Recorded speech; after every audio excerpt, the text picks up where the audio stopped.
বৃষ্টি হলে অনেকেই ভয় পান, বাচ্চা কাচ্চাকে বাইরে ছাড়তে চান না। এই দেখেন আমার বাচ্চা 5 বছর বয়স, আলহামদুলিল্লাহ। বৃষ্টি হচ্ছে, ভেড়ামারা ডিগ্রি কলেজ মধ্যে আমি ছেড়ে দিয়েছি, বৃষ্টিতে ভিজছে, এতে ওর মাটির সাথে একটা সম্পর্ক হচ্ছে। ও যত চঞ্চল থাকবে, যত অ্যাক্টিভ থাকবে, ও তত ভালো থাকবে।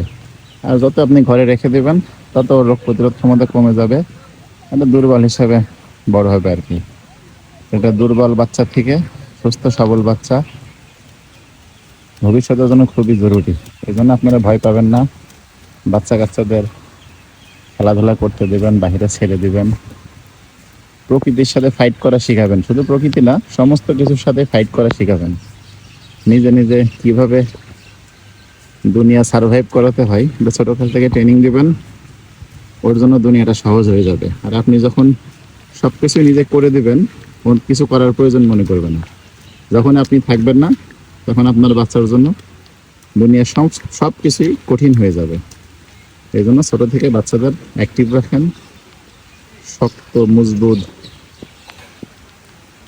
ভাবে বড় করেন, ফিজিক্যালি এবং মেন্টালি তাদেরকে স্ট্রং বানান। ধন্যবাদ।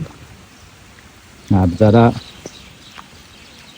গ্রাম কেন্দ্রিক জীবনযাপন করে, তাদের বাচ্চা কাছে এমনিতেই মাটির সংস্পর্শে আসে, বৃষ্টিতে ভিজে, রোদে পড়ে, কাদায় নামে, মাটির সাথে সম্পর্ক আছে, দেখবেন তারা শহরের বাচ্চা কাছে থেকে অনেক হেলদি স্ট্রং।